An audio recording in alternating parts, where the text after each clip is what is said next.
최영일의 시사본부. 안녕하십니까. 최영일의 시사본부 시작합니다. 자, 크리스마스도 지나고 이제 2022년의 마지막 주간이 왔습니다. 올해가 일주일도 채 남지 않았는데요. 자, 이 크리스마스 전에 그 의미를 제가 물었던 적이 있는데 이 프란치스코 교황의 메시지가 좀 인상 깊어서 정리해 봅니다. 자, 우리 시대는 심각한 평화의 기근을 경험하고 있다. 3차 대전이 벌어지고 있는 셈이다. 이 무의미한 전쟁을 즉각 끝내야 한다. 그리고 전쟁에 지치고 가난한 사람들을 기억하기를 촉구를 했습니다. 그렇습니다. 올 2월에 시작된 이 우크라이나 전쟁이 아직 끝나지 않고 있죠.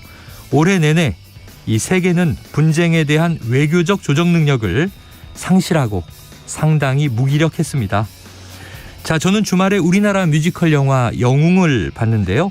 이 안중근 의사의 거사를 음악극으로 만든 그런 작품입니다. 자, 그는 이 조선을 침탈해오는 일본의 제국주의에 맞서서 그 한 몸을 던집니다. 이토 히로부미의 대동아 공영이 침략의 명분에 불과함을 비판하고요. 진정한 동양 평화를 주장을 하죠.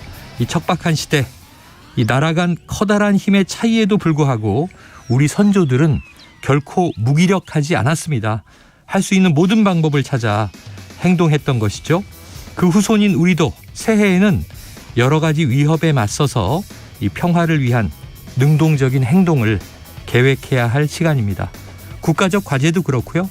개인적인 삶에서도 마찬가지입니다. 최영일의 시사본부 출발합니다.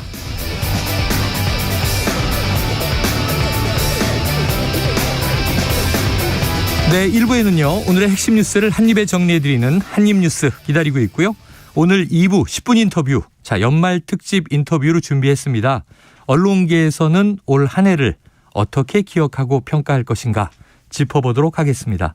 이어서 일석이조 그리고 국제본부까지 준비되어 있습니다. 자, 1부 마지막에 신청곡을 들려드리고 있는데요. 디저트송 오늘도 당연히 받습니다. 오늘 꼭 듣고 싶은 노래가 있으시면요.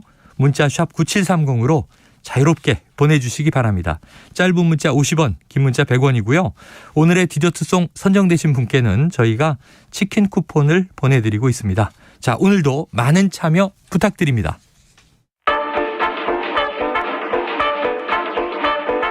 최영일의 시사본부 한입뉴스. 네, 오늘 2022년 마지막 월요일 핵심 뉴스를 한입에 정리해 보겠습니다. 한입뉴스 박정호 오마이뉴스 기자, 헬마우스 임경빈 작가 나와 계십니다. 어서 오세요. 안녕하세요. 네, 주말 크리스마스 다 잘 보내셨죠? 네, 잘 보냈습니다. 네. 박정호 기자님은 가족들이 다 해외여행을 떠나서 네, 혼자 보내셨죠? 그렇습니다. 너무 좋아하시더라고요. 네. 큰 선물을 받았습니다. 넘어가겠습니다. 자, 지난 주말 겨우겨우 내년도 예산안이 참 긴 대치 끝에 국회를 통과했습니다. 네, 지난 23일 금요일 밤에 국회 본회의가 시작이 됐어요. 그래서 자정을 넘겨서 24일 새벽 1시쯤 통과가 됐는데 네. 정부가 제출한 639조 419억 원보다 3,142억 원 줄어든 638조 7,276억 규모입니다. 결국에는 이렇게 통과됐지만 여야가 이제 극심한 대치를 벌인 끝에 법정 처리 시한인 지난 2일을 20일 넘긴 거죠. 네. 법정 처리 시한이 지나면 정부 예산안 원안이 본회의에 자동 부의되도록 국회 선진화법이 시행된 2014년 이후에 네. 가장 늦게 처리된 이 최장 지각 불명예를 안게 네. 됐습니다. 그리고 여야가 예산안과 함께 법인세를 포함한 각종 예산 부수 법안들도 표결에 붙였는데 이 과정에서 정의당 의원들이 밀실 논의로 의회 민주주의 실종됐다라고 비판하면서 차례로 반대 토론에 나서기도 했습니다. 네. 그중에 뭐 이은주 정의당 원내대표 얘기를 들어보면 수정안이 도깨비처럼 등장해서 국회를 모독하고 있다. 네. 이렇게까지 강하게 비판을 했습니다. 자, 지금 얘기하셨는데 저희가 전날 저녁에 이미 합의하는 발표가 됐단 말이죠. 네. 그럼 다음 날 금요일에는 또 통과가 되겠구나. 본회의가 저녁 6시에 예정돼 있다 밤 10시로 또 밀렸잖아요. 네. 그런데 이제 이 합의 내용 외에 예산안, 본회의를 통과한 예산안을 보니까 자, 임 작가님 이게 뭡니까? 실세 의원들의 지역구 예산이 상당액 증액됐다.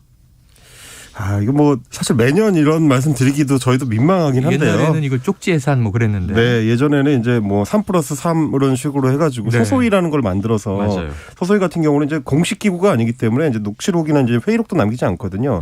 거기서 이제 증액이 주로 많이 이루어졌는데 이번에도 보니까 여야를 막론하고 이 협의 과정에서 주로 참여했던 여야 지도부 중심으로 네네. 그래서 실권자들 중심으로 해가지고 지역구 예산이 많이 늘어났다라는 비판적인 기사들이 오늘 아침에 많이 나왔습니다.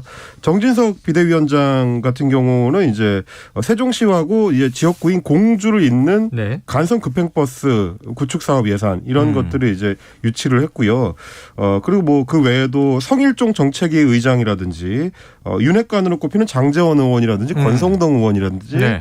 이철규 의원 이런 분들이 본인 지역구 예산을 이제 수십억에서 수백억 원까지도 증액한 걸로 네. 지금 나타났고요. 야당도 마찬가지입니다. 예결위 간사인 박정 의원 같은 경우에 파주시의 이제 음악 전용 공연장 건립 예산을 확보한 걸 비롯해서 뭐 예결특위위원이었던 민병덕 의원이라든지 뭐 이런 분들 지역구 예산들이 좀 많이 늘어난 걸로 지금 포착이 됐습니다. 네네. 근데 그러다 보니까 그러니까 내년도 예산 같은 경우는 3년 만에 순감 예산으로 지금 그렇죠. 굉장히 좀 그렇죠. 긴축하고 있다. 허리띠를 졸라맸다라고 정부와 국회가 이제 공통적으로 얘기를 했었는데 본인들 지역구 예산은 별로 허리띠 안 졸라매는 양상이라 이게 좀 이 적법한 방식이었느냐 네네. 이거에 대해서 좀 불만이 좀 있는 것 같습니다. 여기 전체 예산은 줄었는데 네. 뭐 실세의원들 지역구 예산은 늘었다. 그게 이제 주민들에게 꼭 필요한 뭐 수건 사업이었다면 그것도 이제 의미가 있겠습니다만 문제 형평성의 문제예요. 초선 의원들 지역구에는 꼭 가야 할 예산이 뭐 못 간 것도 많을 텐데 또 이제 굳이 안 써도 될 예산이 다른 곳에 배치됐다면 어딘가에 돈이 그쪽으로 빠져나갔거나 줄어든 거잖아요. 근데 이게 이제 팀장님 말씀해 주신 그 대목이 사실 중요한 대목인데요. 네. 항상 비판의 초점이 뭐 지역구 예산 늘리는 데면 혈안이 돼 있다라는 데만 그치는 경우가 많아서 맞아요. 이게 매년 반복이 되는데 문제는 뭐냐면 이런 식으로 의원들이 막판에 끼워 넣은 예산들은 네. 실제로 내년에 예산 사용할 때는 사용되는 경우가 별로 없다는 거예요.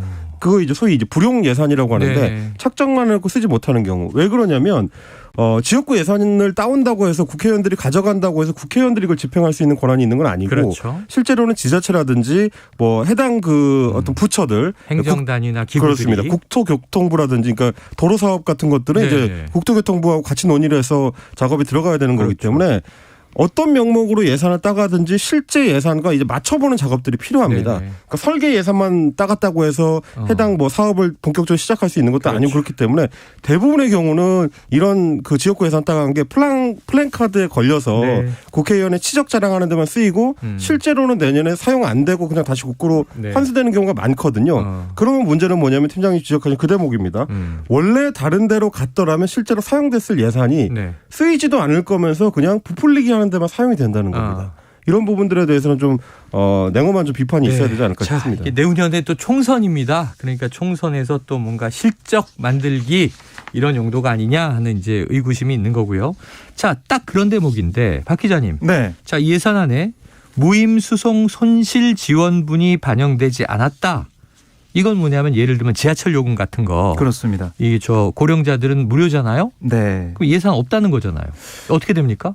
네, 그래서 결국에는 뭐 서울 지하철 같은 경우 특히 요금이 오르는 게 아니냐 이런 얘기가 요금 벌써 올린다? 나오고 있어요. 예. 왜냐하면은 오세훈 시장이 국회 예산안 의결을 앞두고 언론 인터뷰에서 어떤 얘기를 했냐면 정부가 도와주지 않는 것으로 정리된다면 이 지하철 요금 인상을 고려할 수밖에 없는 처지가 될 수도 있다. 네. 이렇게 언급을 한 바가 있거든요. 아하. 그래서 이 정부가 그동안 철도산업발전기본법 제32조에 근거해서 코레일에만 네. 이 공익 서비스에 따른 손실보전 지원 예산을 지원해 왔는데 이게 국회 국토교통위원회에서 여기에다가 이 예산에다가 지방자치단체 도시철도 손실보전분 3,585억 원을 추가로 반영을 했습니다. 네. 그래서 이게 이제 올라갔어요. 예. 근데 본회의에서는 이 국토교통의 수정안이 아닌 코레일 손실보전만 반영한 정부의 원안이 통과됐습니다. 네네.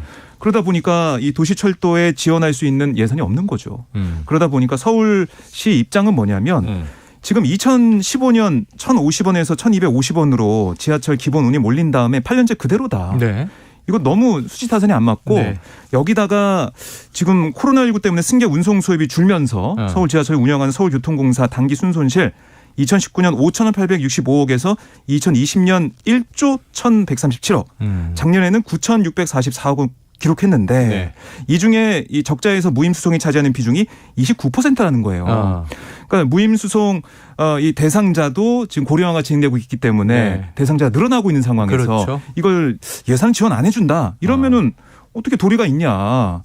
이 금액을 요금을 올릴 수밖에 없다라는 얘기를 하고 있는 겁니다. 네, 알겠습니다. 특히 좀 걱정이 되는 거는 이제 내년 이후로는 소위 말해서 이제 58년 개띠들이라고 하죠. 네네네. 가장 폭발적으로 좀 인구가 많이 늘어났던 그 해에 그분들이 이제 은퇴 연령에 도달하고 또 이제 무임승차 연령에 도달하시는 분들이 많기 때문에 베이비붐 세대예요. 그렇습니다. 이제 그래서 아마 뭐 지하철 무임승차 요금의 부담이 더 커질 가능성이 좀 높기 때문에 네. 그러다 보니까 결국 이제 요금을 올릴 수밖에 없을 거고요. 그러면 이제 문제가 되는 거는 지하철 요금은 지하철 요금만 올리면서 끝나는 게 아니고 보통 이제 환승 할인하고 연동이 되어 있는 버스 요금, 그렇죠. 버스 요금이 같이 올라갑니다. 네. 그러면 서울 시내 버스만 올라가는 게 아니고 경기도와 인천 같은 서울시하고 사실상 연계돼 경제권을 공유하고 있는 그것들의 요금이 다 같이 올라가기 때문에 그러면 생활 물가에 가장 직격되는 요소들 공공 그 버스나 지하철 요금이 올라가면 물가가 또 올라가게 되는 연속 효과가 발생하는 거라서 좀 섬세하게 걱정이 되는 그런 대목들입니다. 자, 이 예산안이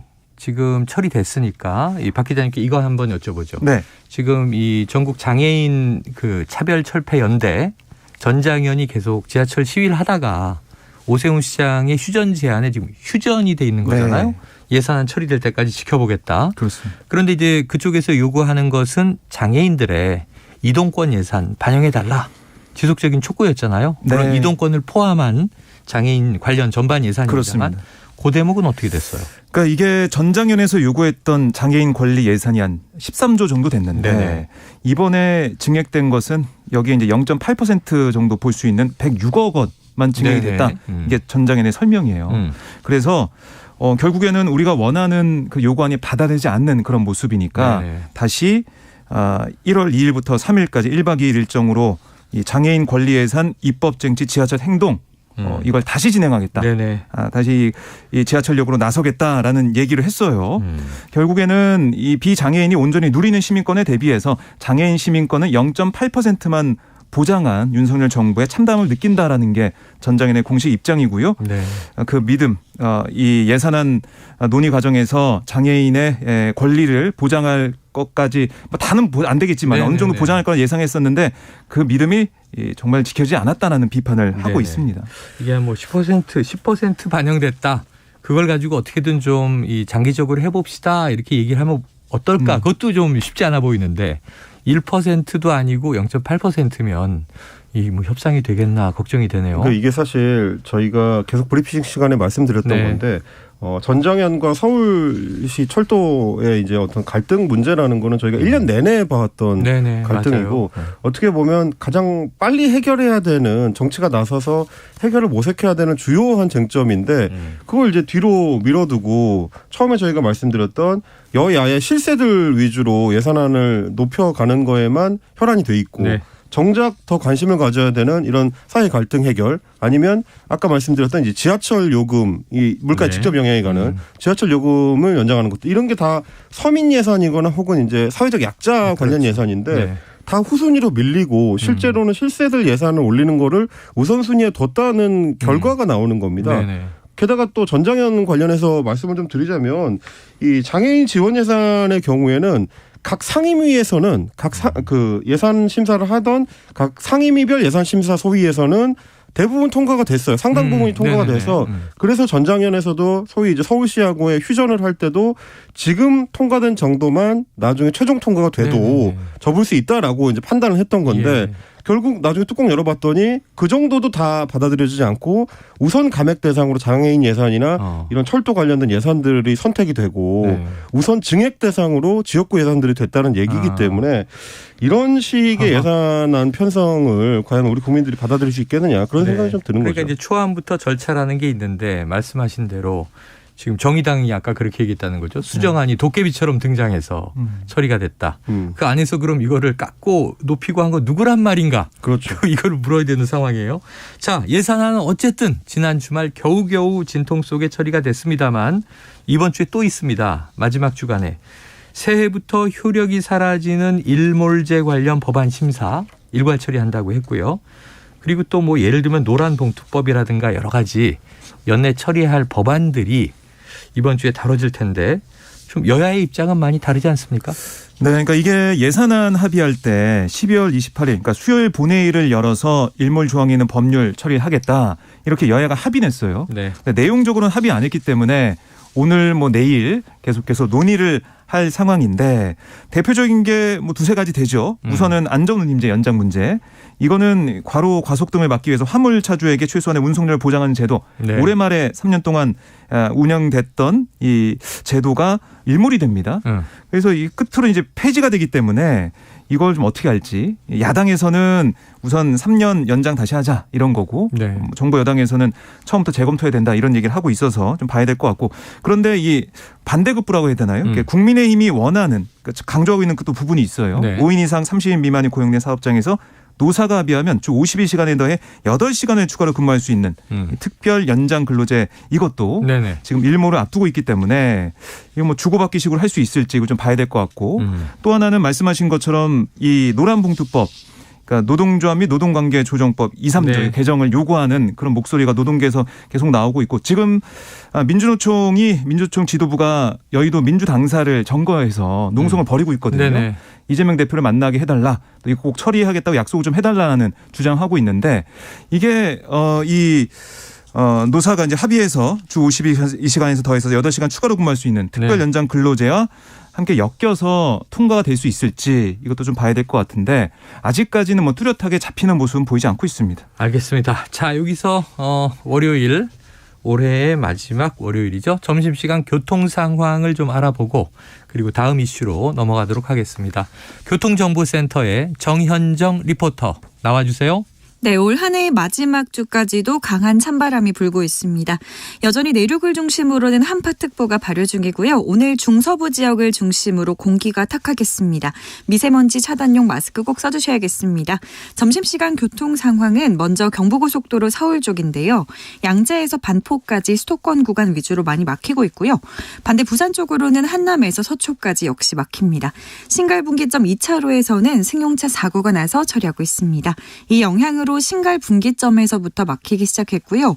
오산 부근에서 남사진이까지 7km가량 정체입니다. 환간터널 부근에서는 대형 화물차가 고장나 있습니다. 서울 양양고속도로는 양양으로 향하는 길인데요. 남양주 요금소에서 화도까지 6km가량 정체고요. 영동고속도로 강릉 방향은 서창 분기점에서 월곶 분기점까지 밀리고 있습니다. 서해안고속도로 목포 쪽으로 순산터널 부근에서는 화물차가 고장나 있고요. 팔곡터널에서 용담터널까지 정체입니다. 팔곡 분기점 1차로에서는 사고가 나서 처리하고 있습니다. 팔탄 분기점에서 화성휴게소까지는 5km 넘게 정체입니다. 안전운행하시기 바랍니다. KBS 교통정보센터에서 정현정입니다.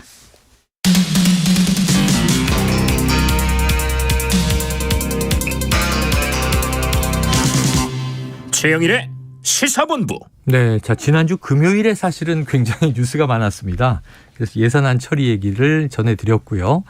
그런데 또 있었죠. 이 법무부의 사면심사위원회가 열렸다라는 얘기까지 전해드렸는데 그 결과는 저희 시사본부 시간에 나오지 않았어요.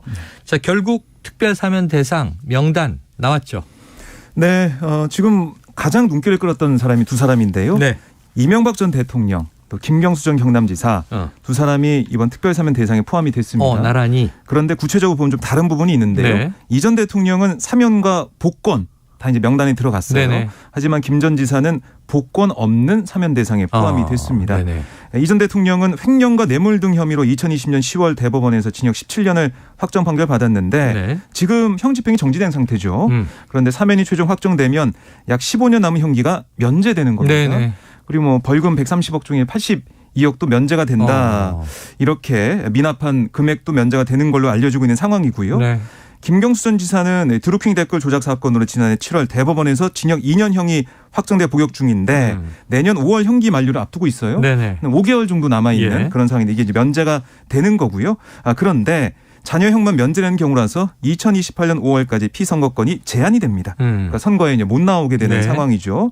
눈길을 끄는 부분이 김경수 전 지사는 줄곧 이제 무죄를 주장해온 입장이어서 아니 가석방 대상자가 되려면 뉘우치는 뭐 빛이 있어야 되고 반성. 여러 가지 그런 게 있어야 되는데 나는 그런 게 없었다라고 얘기하면서 가석방을 원하지 않는다는 가석방 불원서까지 냈죠. 그랬죠. 그런데 이 심사위, 이 법무부의 사면심사위는 국민 대통합 차원에서 이 대표적인 친문재인계 정치인인 김 전 지사를 사면 명단에 포함하기로 했다. 이렇게 전해지고 있습니다. 자, 대통령이 서명하고 법무부가 나가세요. 그러면은 구치소나 교도소에 뭐 혼자 남아 있을 수는 없잖아요. 뭐 그렇죠. 그거는 이제 말하자면 이제 행정력을 네네. 강제로 사용하게 할 수는 없는 거기 때문에 풀려나는 건데. 네, 그거는 이제 풀려나는 거죠. 그러니까 뭐 본인이 받아들이고 안 받아들이고는 여기서 이제 중요한 사안은 아니지만 네네. 오히려 좀 사면 대상들에 대해서는 좀 따져볼 필요는 있겠다 싶긴 네. 합니다. 지금 민주당 쪽에서도 김경수 전 경남지사하고 이명박 전 대통령의 이 형기를 마치 맞바꾸는 것처럼 이렇게 나란히 세워놓는 게 형평성에 맞느냐라는 얘기는 해요. 김경수 전 지사 같은 경우는 한 5개월 정도밖에 이제 남지 않았기 때문에 15년 넘게 남아있는 이명박 전 대통령하고 같느냐. 그리고 이제 또 하나 이제 민주당에서 지적하는 거는 이명박 전 대통령 같은 경우는 어떻게 보면 죄 질이나 형량이 훨씬 더 높은데 사면과 복권이 다 되고 왜 김경수 전 지사는 복권이 없이 사면만 해주느냐. 결국 여기에는 이제 김경수 지사가 풀려나서 정치적 무게감을 회복하는 거에 대해서 부담을 느끼기 때문에 정치적 목적이 깔려 있는 거 아니냐라는 게 또 이제 민주당의 지적이고요. 또 한 가지는 이제 같이 지금 사면 대상으로 올라가 있는 사람들, 네. 최경환 전 경제부총리라든지 아니면 남재준, 이병기, 이병호 전 국정원장이라든지 이런 분들이 다 네네네. 소위 이제 국정농단 사건과 연루된 그렇죠. 사람들입니다. 맞습니다. 대부분 이제 국고를 이제 횡령해서 그걸 가지고 이제 당시 청와대하고 일종의 정치 공작을 하는 데 있어서 활용했다라는 혐의를 받고 있는 사람들이고요. 마찬가지로 이제 원세훈 전 국정원장도 사면 대상에 포함이 됐는데 이분도 이제 이명박 정부 시절에 각종 이제 정치 공작을 주도했던 그래서 국정원을 이제 타락시키는데 이제 중요한 역할을 했던 인물로 꼽히는 분이라 국가기관 선거 개입 사건이었잖아요. 그렇습니다. 선거 개입 사건이었죠. 네. 그 댓글 조작의 대표적인 그 사례로 언급되는. 근데 이제 똑같은 걸로 비교를 하자면 김경수 전 지사도 댓글 조작과 관련된 어떤 사건으로 유죄 판결을 받은 건데 그렇죠. 그럼 왜 이쪽은 사면해주고 이렇게 되느냐. 이제 이런 얘기들이 나올 수밖에 없는 거라서 이 정치적 배경에 대한 논란은 이 사면 이후에도 계속 이어질 것 같습니다. 그래요. 알겠습니다. 지금 뭐 여야 입장은 사면에 대해서 엇갈리고 있고 김경수 전 지사는 뭐 나는 이제 이명박 전 대통령 사면에 둘러리가 되지 않겠다 했으나 복권 없는 사면 대상이 됐다. 자, 이건 뭐 윤석열 대통령이 내일 국무회의에서 확정하면 그대로 결정이 될 것 같습니다. 자, 다음 이슈로 넘어가 보겠습니다. 이태원 참사 당시 현장 책임자였죠. 이임재 전 용산경찰서장 구속영장 실질 심사 소식까지만 전해드렸는데 자, 박 기자님. 네. 구속이 됐죠? 그렇습니다. 지난 23일에 구속이 됐는데요. 이태원 참사 당시 적절한 조치를 하지 않은 혐의를 받고 있었는데 이번이 이제 두 번째 영장실질심사였어요. 한 번 기각됐었고. 그렇습니다. 처음에는 법원이 방어권 보장이 필요하다면서 영장을 기각했지만 이번에는 범죄를 저질렀다고 의심할 만한 상당한 이유가 있고 증거를 인멸할 염려가 있다. 하면서 발부를 했습니다. 네. 그리고 특수본이 전한 게 두 가지가 정도가 있는데 참사 당일 이태원 파출소 CCTV 영상 속에서 부하 직원이 파출소 내에서 상황 보고서를 작성하는 모니터 화면 이걸 이 전 서장이 지켜보는 모습을 확보했다라고 하더라고요. 네. 그래서 이 영상 내용을 기반으로 이 전 서장이 상황 보고서 허위 작성 과정 전반을 인지하고 있었다. 그래서 허위 공문서 혐의를 추가 영장을 재신청했고 이게 좀 발부에 영향을 미친 게 아니냐 이런 얘기도 나오고 있는 거고요. 네. 이렇게 이임재 전 서장과 또 송병주 전 용산서 112 상황실장까지 구속이 됐는데 오늘 또 중요한 영장 실질심사가 있습니다. 네네. 바로 박희영 용산구청장 오늘 구속 전 피의자 신문을 받게 되는데요. 원래 지난 23일에 하려고 했다가 코로나 확진 때문에 미뤄졌고요. 오늘 2시에 서울서부지법 김유미 영장 전담 부장판사 심사로 신문이 진행이 되겠습니다. 네, 자 오늘은 또 박희영 용산구청장에 대한 이제 구속영장 심사가 있습니다. 자 어떻게 될까 지켜봐야 되겠네요. 자 그리고 임 작가님 보니까 국민의힘 말이에요 전당대회 계속 내년 3월 뭐 이렇게 얘기가 됐었는데 날짜가 결정된 겁니까? 날짜가 확정이 됐습니다. 내년 3월 8일에 개최하기로 했고요. 3월 중에도 좀 빠르게 하네요. 그렇습니다. 어차피 이제 3월 12일이 이제 비대위가 임기가 만료되는 날이기 때문에 그래요. 그 전에 이제 끝내겠다는 의지를 좀 보여주는 걸로 보이고요. 그리고 전당대회를 이제 총괄하는 선관위원장에는 유흥수 국민의힘 상임고문이 이제 맡기로 결정됐다라고 이제 어제 정진석 비대위원장이 발표를 했습니다. 유흥수 고문 같은 경우는 이제 사선 의원 출신이고 박근혜 전 대통령 시절에는 이제 주일 대사를 지내기도 했었는데 주로 이제 군사정권 시절에 경찰에 오래 몸을 담았던 공직자 출신이기도 합니다. 어쨌든 전당대회 룰 개정이 이제 100% 당원 투표로 이제 이미 이루어진 상태고요. 그렇죠. 그리고 3월 8일이 보면은 평일입니다. 그래서 이제 주로 이제 전당대회 마지막 그 최종적으로 당원들이 모여서 투표하는 거는 주로 원래는 주말로 날짜를 잡는데 이번에는 국민의힘 같은 경우 3월 8일 수요일로 잡았기 때문에 이거에 대해서도 이제 여러 갑론을박들이 나오는데 결국에는 새로 유입된 젊은 당원들 그러니까 2030층의 투표율이 낮아질 수밖에 없지 않겠느냐. 이것도 결국 전당대회의 최종 결과에 어느 정도 영향을 미칠 수밖에 없다. 이제 이런저런 얘기들이 좀 뒷말들이 많이 나오는 전당대회가 될 것 같습니다. 자, 이제 새해로 넘어가게 되면 다음 주가 되면 이제 계속 3월 초에 닥쳐올 집권 여당의 전당대회 얘기 많이 나올 거고요. 또 전당대회가 넘어가면 다음 해 4월 이제 딱 1년여 남은 총선 얘기가 많이 나올 것 같습니다. 자, 다음 이슈로 넘어가 봅니다. 자, 박 기자님이 민주당이 이재명 대표를 겨냥한 수사를 진행 중인 이 검사들의 사진과 명단을 공개했는데 이게 논란이 좀 일파만파예요. 네, 이제 민주당이 지난 23일 그러니까 이재명 대표 관련 수사 이제 서울중앙지검, 수원지검 8개 부 검사 60명이라고 해서 이런 제목의 사진을 민주당 유튜브 채널과 공식 SNS 등 온라인에 게시를 했는데요.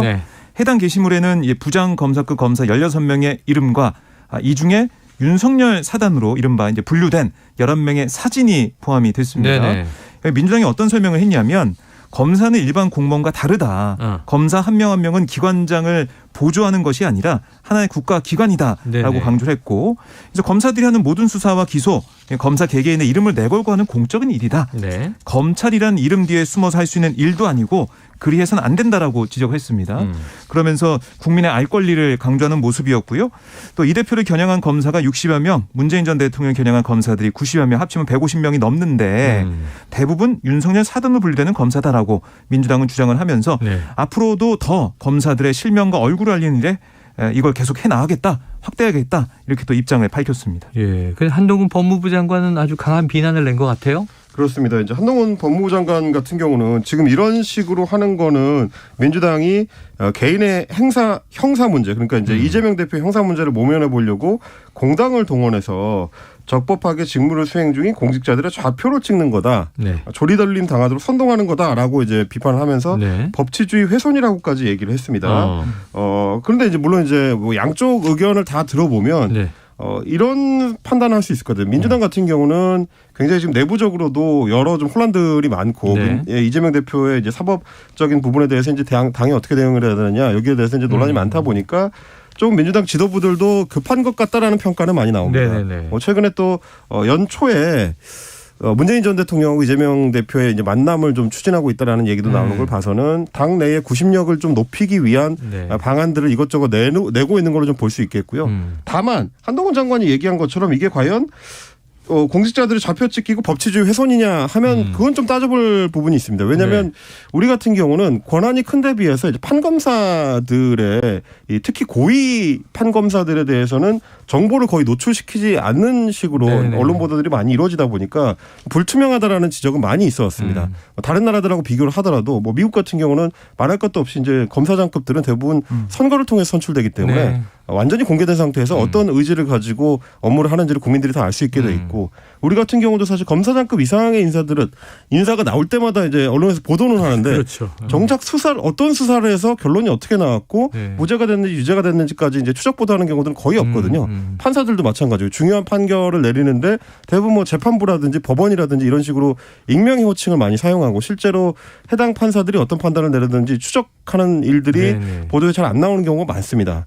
그래서 책임 있고 중요한 일을 하는 경우에는 고위 직위에 걸맞는 어떤 보도들이 좀 이루어져야 되는 거 아니냐라는 얘기들은 꾸준히 나와 왔었고요. 자기 직무에 대해서 책임을 지는 하는 형태가 될 수도 있는 거죠. 이게 사실은 서로 좀 문제예요. 여러 해전으로 올라가면 당시에 뭐 추윤 갈등 이러면서 언론이 얘기할 때 추미애 사단, 추미애 라인, 윤석열 사단, 윤석열 라인 뭐 이런 얘기 많이 했는데 사실 당사자들은 그런 바 없다. 뭐 이런 사람들이 많아서 이게 좀 편의에 따라 막 언론이 구분하면 그렇게 이제 막 분류가 돼버리는 성향이 있었던 것도 같고 좀 과도하게 그런 거는 좀 없어졌으면 좋겠습니다.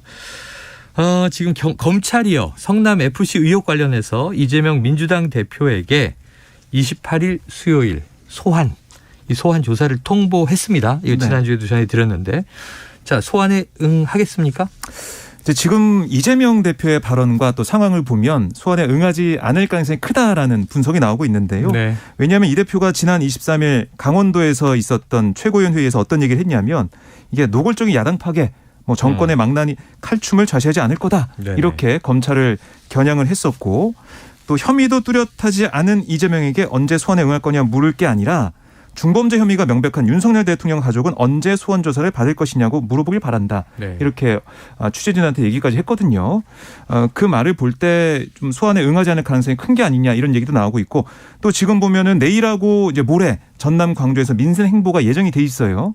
그래서 이 행보가 그대로 진행될 거라고 예상을 해 보면 네. 28일 뭐 이때 광주에서 현장 최고위원회가 열리는데 이걸 진행을 할 거기 때문에 뭐 시간상 출석 안 할 거다라는 분석도 나오고 있습니다. 네, 일단 뭐 이틀 후니까 지켜보도록 하겠습니다.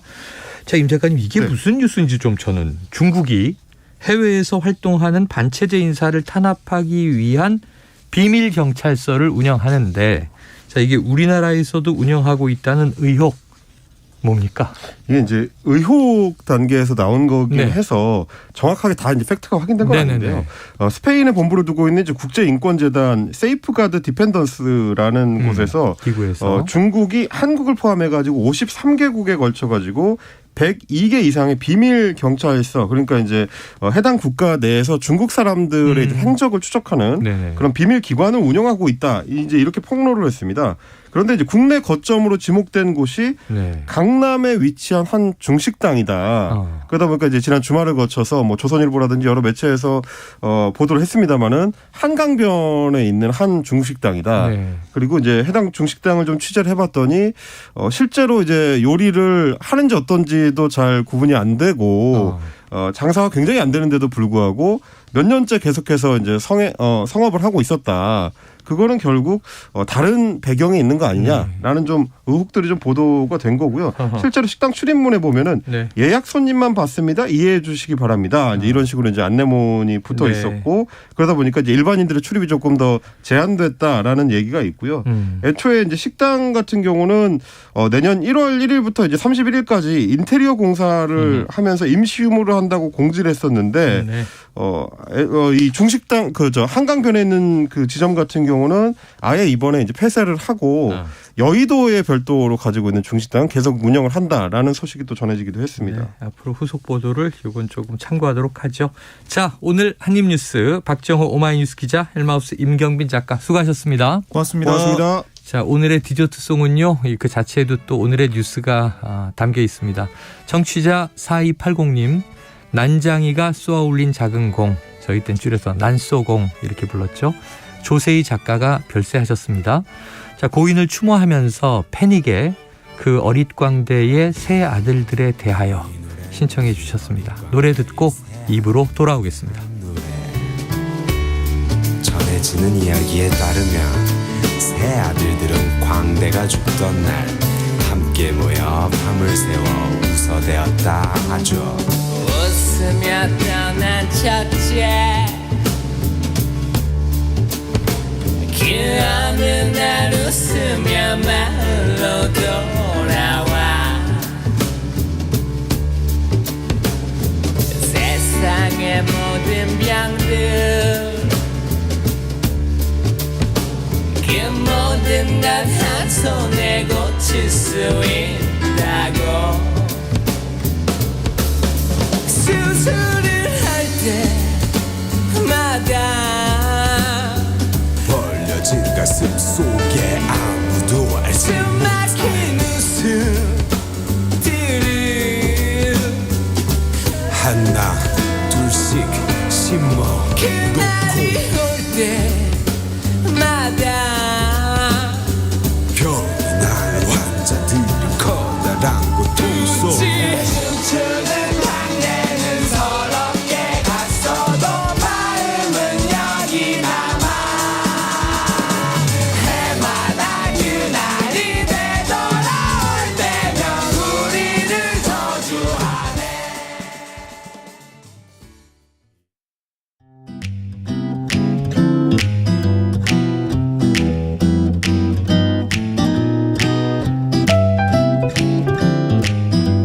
안녕하세요. 바른말 고운말입니다. 살면서 전혀 가능해 보이지 않은 일도 가능하게 만드는 경우를 경험할 때가 간혹 있습니다. 반면에 상식적으로 생각할 때 절대로 될 수 없는 일들도 있는데요. 오늘은 이와 관련된 표현과 속담들을 알아보겠습니다. 자, 먼저 속담, 바지랑대로 하늘 재기는 빨랫줄을 받치는 바지랑대로 높은 하늘의 높이를 재려한다는 뜻입니다. 도저히 불가능한 일을 하려는 것을 비유적으로 이르는 말이죠. 또 나무에서 고기를 찾는다란 말은 물에서 사는 물고기를 나무에서 구한다는 뜻으로 도저히 불가능한 일을 하려고 애쓰는 어리석음을 비유적으로 이르는 말입니다. 연목구어라는 한자 성어와 같은 뜻이지요. 이와 비슷한 것으로 산에서 물고기 잡기 또는 솔밭에 가서 고기 낚기 같은 것도 있습니다. 그 외에 달팽이가 바다를 건넌다라는 표현은 도저히 불가능한 일이라 말할 거리도 안 된다는 것이고요. 병풍에 그린 닭이 회를 치거든, 이 말은 도저히 불가능한 일이어서 기약할 수 없음을 비유적으로 말하고 있습니다. 그리고 뿔 떨어지면 구워 먹지, 이 말은 든든히 붙어있는 뿔이 떨어지면 구워 먹겠다고 그때까지 기다린다는 뜻으로 도저히 불가능한 일을 바라고 기다림을 비웃는 말입니다. 바른말 고운말 아나운서 변희영이었습니다.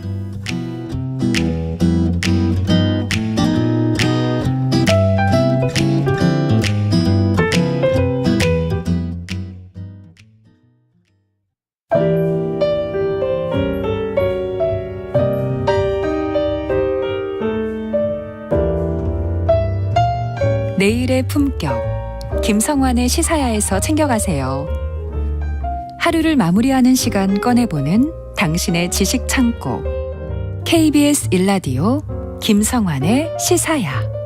평일 밤 10시 5분 여러분을 찾아갑니다.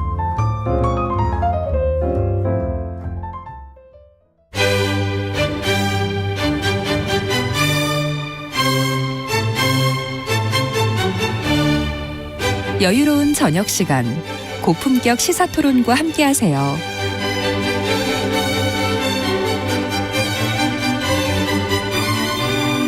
평일 저녁 7시 20분 KBS 열린 토론 정준희 교수와 함께합니다.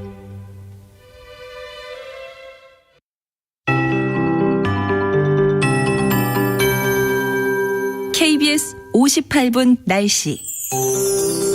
지난주보다는 추위가 조금 덜합니다. 그래도 여전히 내륙 많은 지역에 한파특보가 발효 중이고 평년 기온을 밑돌고 있습니다. 오늘 예상 낮 최고 기온은 서울 1도, 대전 2도, 광주 4도, 대구 5도 등으로 어제와 비슷하겠고요. 평년 기온보다는 1도에서 3도 정도 낮겠습니다. 오늘 전국이 대체로 맑겠지만 울릉도 독도는 낮까지 1에서 5cm의 눈이 더 내리겠습니다. 또 대기가 정체되면서 중서부 지역은 공기가 탁해졌는데요. 오늘 서울과 경기도, 강원 영서와 충북은 초미세먼지 농도가 종일 나쁨이 예상돼 주의하셔야겠습니다. 한편 강원 영동과 경상도 해안에는 건조특보가 수일째 이어지고 있어 불조심하셔야겠고요. 동해안은 내일까지 높은 너울이 갯바위나 방파제, 해안도로를 넘는 곳이 있겠습니다. 내일은 전국에 구름이 많이 끼는 가운데 오늘과 비슷한 기온을 보이겠지만 모레 수요일에는 새벽부터 아침 사이에 수도권과 강원 내륙, 충청도를 중심으로 눈이 내리겠고요. 수요일 오후부터는 다시 찬바람이 강하게 불어 더 추워지겠습니다. 목요일에 서울의 아침 기온이 영하 9도까지 떨어지겠고요. 추위 때문에 목요일에 충남과 전라도에는 또 눈이 내릴 전망입니다. 현재 서울의 기온은 영하 0.7도입니다. 송소진입니다.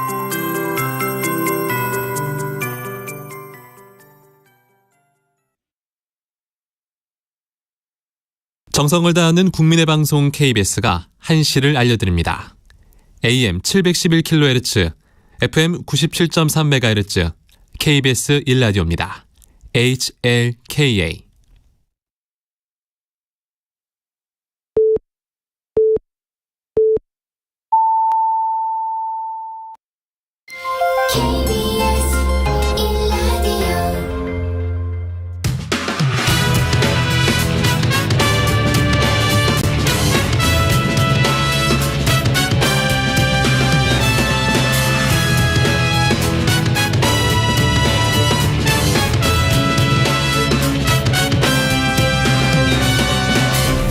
KBS 1라디오 최영일의 시사본부.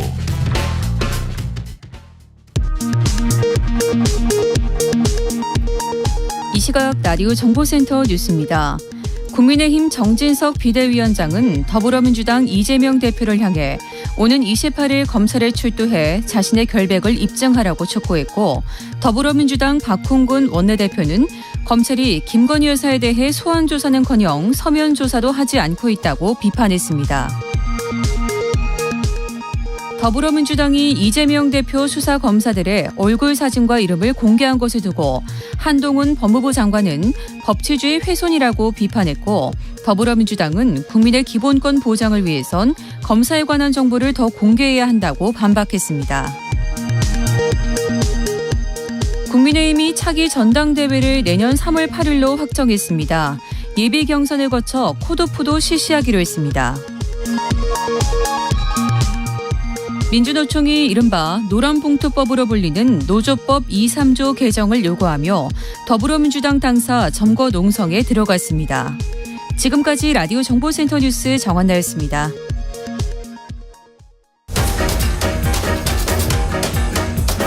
최영일의 시사본부 10분 인터뷰. 네, 이번 주 시사본부가 연말을 맞아서요, 특집 인터뷰들을 준비했습니다. 자, 2022년을 정리해보고 내년을 전망해보는 주제들로 채워질 예정인데요. 자, 오늘은 먼저 올 한 해 언론계를 정리해보는 시간을 마련했습니다. 자, 우송대 글로벌 미디어 영상학과의 박성우 교수가 스튜디오에 직접 나와 계십니다. 교수님 안녕하세요. 네, 안녕하세요. 네, 자, 2022년 뭐 이제 일주일도 채 남지 않았는데요. 언론학자로서 올해 언론계를 돌아본다면 좀 어떤 말씀 주고 싶으세요? 네, 아주 드라마틱했던 한 해였던 것 같습니다. 네. 네. 일단 우리 뭐 새 정부 맞이했습니다. 네. 윤석열 정부 등장했고요. 그런데 법치가 폭주하는 광경을 목격하는 것 같습니다. 네네. 여기에 언론계도 예외는 아니었고요.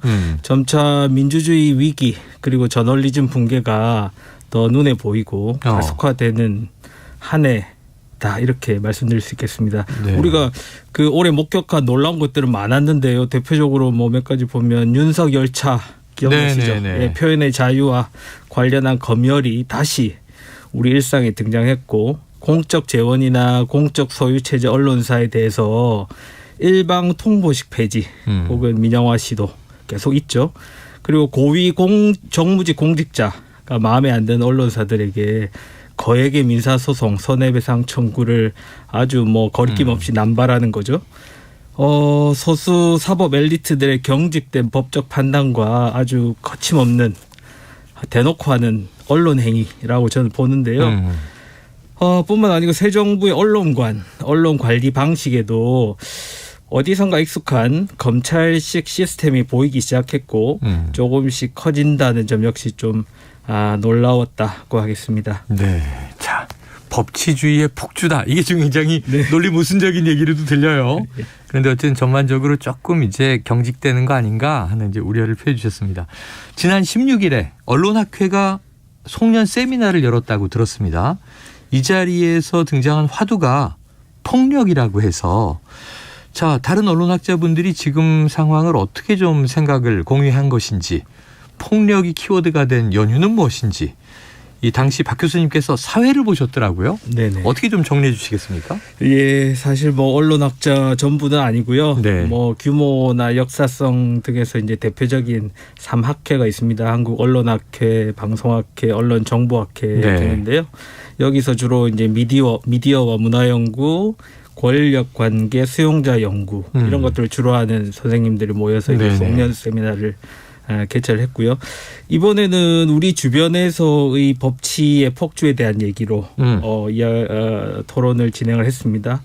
핵심은 특히 언론계나 학계, 시민사회 등에 가해지는 다소 비상식적이거나 예전에 보지 못했던 수준 낮은 방식의 폭력, 그리고 일상적인 압력 등에 대한 증언, 그리고 공유가 있었습니다.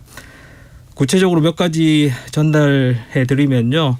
다들 잘 아시겠지만 2020년에 그 종편 재승인 심사에 참가한 민간 심사위원 학자들에 대해서 압수수색하고 수사, 심지어는 출국 금지까지 이루어지고 있는 네네. 어떤 압박의 과도함에 대한 지적이 있었고요. 근데 이게 기억을 거슬러 보면 사실 이 사안의 핵심은 당시 심사 때 드러난 TV조선의 지속적인 규정 위반 그리고 그 이전 두 차례 재승인 조건 미이행 이것이 문제였거든요. 사실 TV조선은 박근혜 정부 시절이 2014년 심사에서부터 방송과 관련한 과도한 방송 내용과 관련한 과도한 법정 제재를 받았습니다. 그리고 재승인 때마다 문제가 된 경우로 유명하죠. 이른바 뭐 첫 번째 경우 아니었다는 겁니다. 심지어는 박근혜 정부가 임명했던 방통위 구성 아래였던 2017년도 봄 심사에서도 여전히 그랬고요. 2020년도 역시 전혀 나아지지 않은 채 기준을 과하게 위반했으니까 당시에는 이 허가 취소까지는 아니더라도 최소 뭐 6개월 방송 정지를 받은 MBN 수준 이런 수준의 제재를 예상했던 당시 의견이나 보도들이 얼마나 많았습니까? 근데 결국 되돌아보면 2020년 재승인 결과도 TV조선 입장에서 보면 예상보다 후하게 좋게 받았거든요. 그렇다라는 일반적 평가가 많았습니다. 당사자인 TV조선 역시 당시에도 심사 결과에 대한 어떠한 이의 제기조차 없었고요. 근데 시간이 조금 지나서요. 갑자기 윤석열 정부 들어서 몇 년 전 TV조선 재승인 심사가 문제였다. 뭐 이렇게 된 거예요. 네네. 그러면 일반적으로 합리적이거나 논리적으로 생각하게 된 거 이거 뭐지? 예상보다 그때 후하게 평가받은 게 문제라는 건가? 그게 공정하지 않았다는 건가? 이렇게 다가가는 게 일반적이죠. 합리적이고 논리적이죠. 근데 이야기가 다른 데로 가는 거죠. 뭐 갑자기 뜬금없이 민간 심사위원들의 점수를 문제 삼고요. 그러니까 이해가 안 되기 시작하는 겁니다. 논리적으로도 그렇고 검찰의 행태도 문제도 그렇고요. 사실 이게 논리적으로 맞으려면 그 당시에 왜 TV조선이 기대보다 예상보다 조금 더 높은 평가를 받았는지 거기에 어떤 거기에 기여했거나 관련이 있을 만한 뭐 방통위원들이라든지 이런 분들을 의심하는 게 더 맞지. 왜 국가기관의 요청에 따라서 전문성을 가지고 성실히 임한 학자들에게 압수수색하고 평가 출국 금지시키고 심지어는 핸드폰 포렌식하고 이렇게 탄압하는가. 이거는 국가기관이 책임지고 진행하는 공적인 평가 절차일 뿐인데 이게 이해가 안 되는 거죠. 그런 얘기들을 많이 했습니다. 그리고 또 제가 하고 싶은 얘기가 많으니까 좀 빨리 하는 것 같은데. 그리고 좀 보세요. 우리 국가가 책임지고 진행하는 심사가 좀 많습니까? 그죠? 뭐 공적인 역할에 대한 심사 굉장히 여러 가지가 있죠. 근데 평가 결과에 문제가 있다거나 의혹이 있으면 해당 기관을 조사하거나 비판하고 규정을 바꾸도록 해야지. 왜 민간 심사위원인가 이 말이에요. 비슷한 경우로 대학 평가 같은 거 하잖아요. 설령 뭐 좋지 않은 결과를 받은 대학들조차도 항의하거나 문제 제기하거나 그런 주체는 교육부잖아요. 그렇죠. 그런데 누군지도 모르는 민간 심사위원들을 사정기관들이 들춰내고 압수수색하고 핸드폰 포렌식하고 이런 경우를 저는 처음 보는 것 같아요.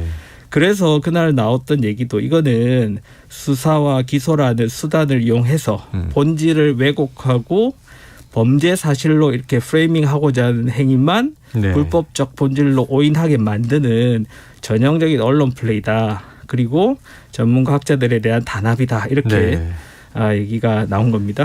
그러다 보니까 이제 학자분들이시기 때문에 학계가 할 수 있는 일로 자, 지금의 이제 쭉 얘기해 주신 상처라고 표현이 됐어요. 학계가 지금의 상처들을 기록해 나갈 것이다. 이런 방침을 밝혔다고 들었습니다.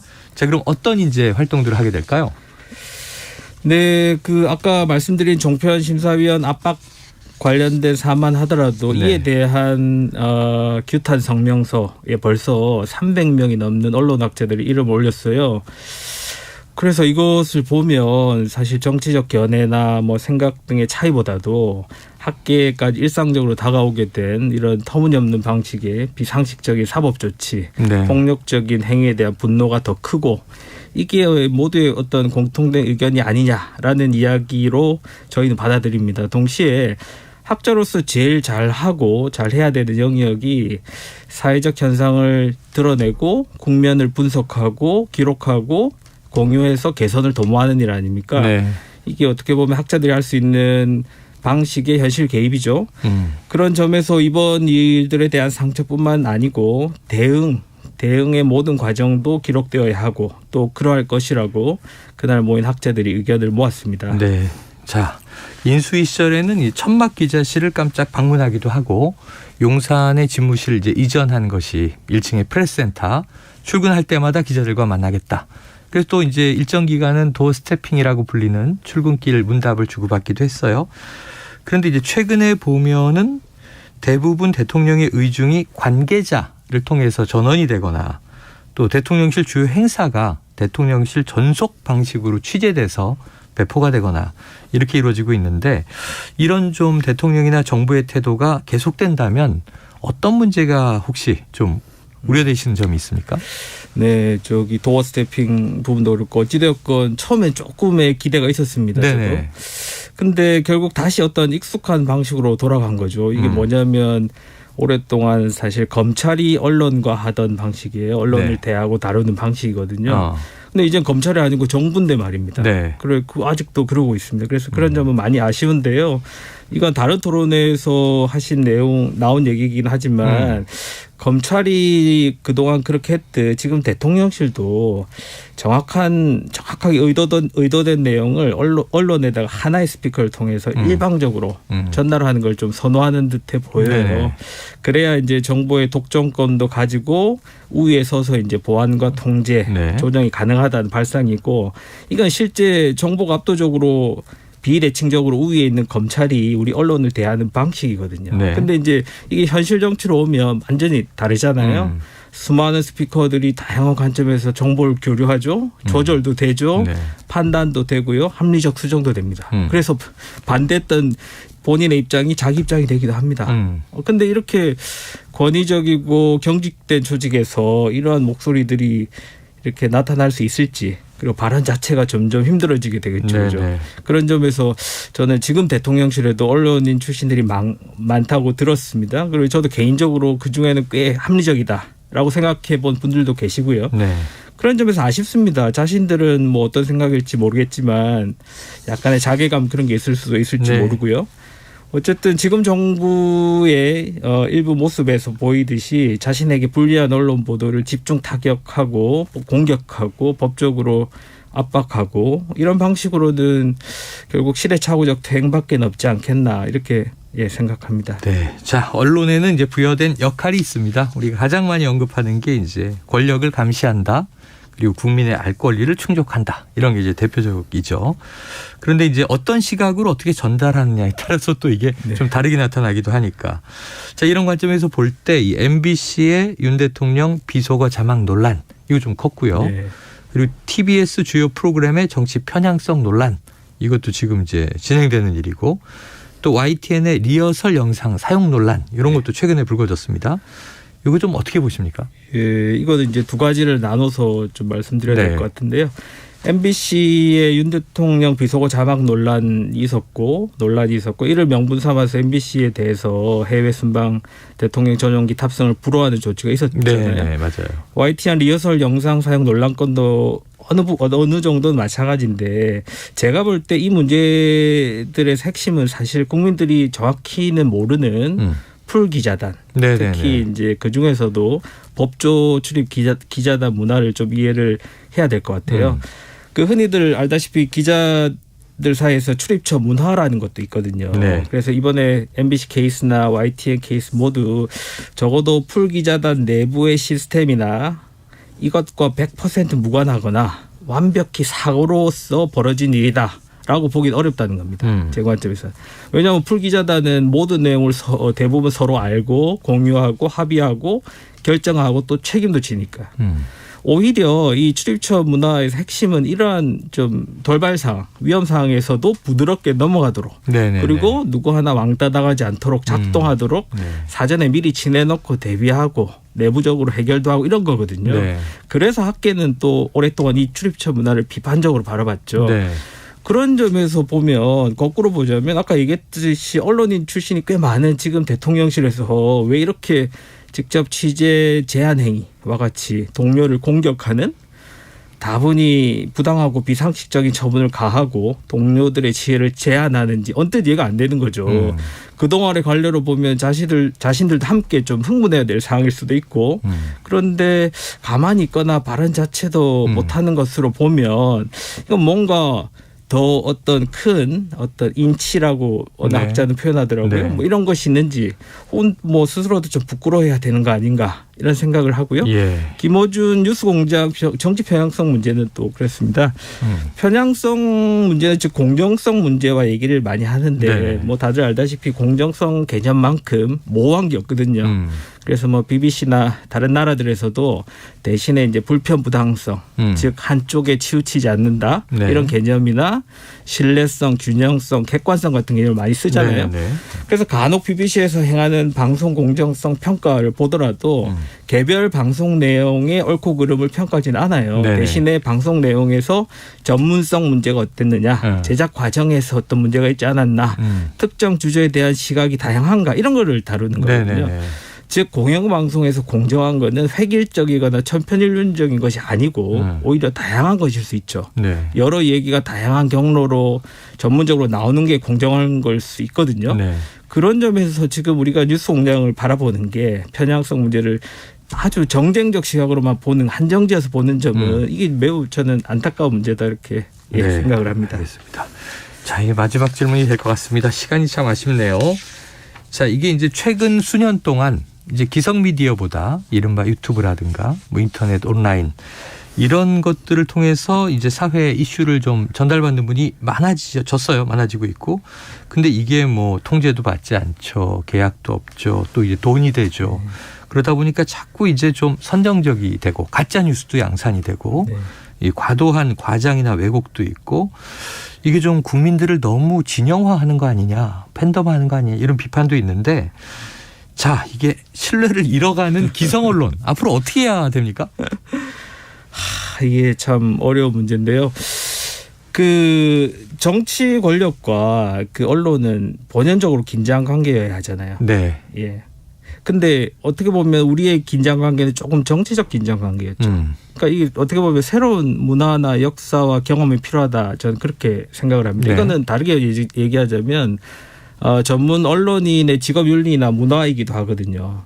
예. 예를 들면 우리가 뭐 아파서 병원에 갔을 때 의사 선생님이 자기하고 친한 분에 대한 처방과 자기와 모르는 분에 대한 처방이 다르지 않을 거라고 우리는 믿고 당연히 그러하잖아요. 그렇습니다. 그럼에도 불구하고 우리는 여전히 특히 공영방송에 대해서는 정치 권력이 일종의 적극적 혹은 소극적 전리품이라고 생각을 하고 그리고 거기에 좀 내화부동한 측면이 강했죠. 네. 재미있는 사례 하나 들면서 마치면요. 영국 뭐 별로 그렇게 아주 우수한 사례는 아닌데요. BBC라는 곳과 거기에 규제기구 예전에는 BBC 트러스트, 오프콤인데 거기는 우리처럼 뭐 영국 정부에서 임명을 합니다. 근데 거기는 임명을 하면 사람이 비판적으로 돌변하는 문화가 있어요. 심지어는 그래서 보수당에서 몇 년 전에는 크리스 패튼이라는 유명한 보수당 당수를 BBC 트러스트 위원장에 임명했는데도 취임하고 나서는 정부에 공격적이었어요. 네. 이게 뭘 말하나. 저는 그 당시에 뭘 생각했냐면 그만큼 국민들을 두려워하고 국민들 시선 속에서 공영방송을 지키려는 일종의 내부로부터 합의된 강한 조직 문화. 그리고 그거를 누구도 거스를 수 없는 어떤 실천으로 여기는 그런 것이 있지 않느냐. 네. 그래서 답은 저는 법제도적 정비 물론 중요하고요. 지금 많이 사안으로 올라와 있는 것 같은데 더불어서 비제도적인 민주주의 전통과 문화를 복원해야 된다. 그런 점에서 기성 언론 역시 이러한 시민 대중들의 인식과 힘을 중심으로 사고하고 권력 감시와 진실 보도라는 언론 본연의 소명에 최선을 다해야 되고 그리고 마지막으로 언론인 법률가들이 너무 정치권에 많이 나가는 것 이것도 저는 좀 다시 한번 우리 사회에서 생각해봐야 될 것 같습니다. 그래서 답은 언론과 시민 모두가 우리 일로 다가가는 것부터 시작해야 되지 않나 이렇게 생각합니다. 알겠습니다. 중요한 정리를 마지막에 해주셨습니다. 자, 지금까지 우송대학교 글로벌 미디어 영상학과 박성우 교수님과 이야기 나눴습니다. 오늘 말씀 고맙습니다. 네, 감사합니다.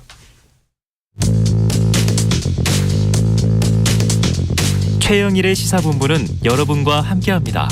짧은 문자 50원, 긴 문자 100원이 드는 샵 9730. 라디오 어플 콩과 유튜브는 무료로 참여하실 수 있습니다.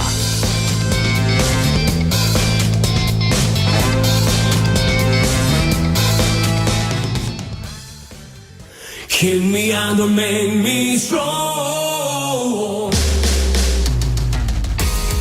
네, 매주 월요일 주말 동안 있었던 뉴스를 정리하고 새로운 주간 뉴스를 미리 살펴봅니다. 발빠른 뉴스와 깊이 있는 해석이 있는 김준일의 1, 박원석의 석, 일석이조. 자, 박원석 전 의원, 김준일 뉴스톱 대표 나와 계십니다. 어서 오세요. 안녕하십니까. 자, 2022년 마지막 주 시간 참 빠릅니다. 자, 두 분 올 한 해 정치권 돌아보시면 무엇이 가장 마지막에 기억이 남는가? 박 의원님. 아무래도 뭐 대통령 선거와 정권 교체죠. 올해 있었던 가장 큰 정치적인 사건이었고 네. 또 이벤트였고. 근데 이제 정권 교체를 통해서 정치 경험이 전무했던 검사 출신의 윤석열 대통령을 선출하고 나서 많은 분들이 좀 기성 정치와는 다른 새로운 면모를 기대했을 거라고 생각합니다. 근데 지금까지는 그런 기대가 그렇게 만족스럽지 않을 것 같고요. 평균적으로 봤을 때. 근데 새해의 국정 기조가 좀 물론 최근에 이제 대통령 지지율도 좀 오르고 이제 국정이 본 궤도에 오르는 거 아니냐 이런 평가나 전망들이 있는데 새해는 올해보다 나은 모습을 보일지 한번 지켜보겠습니다. 네, 기성 정치와 다르지 않다.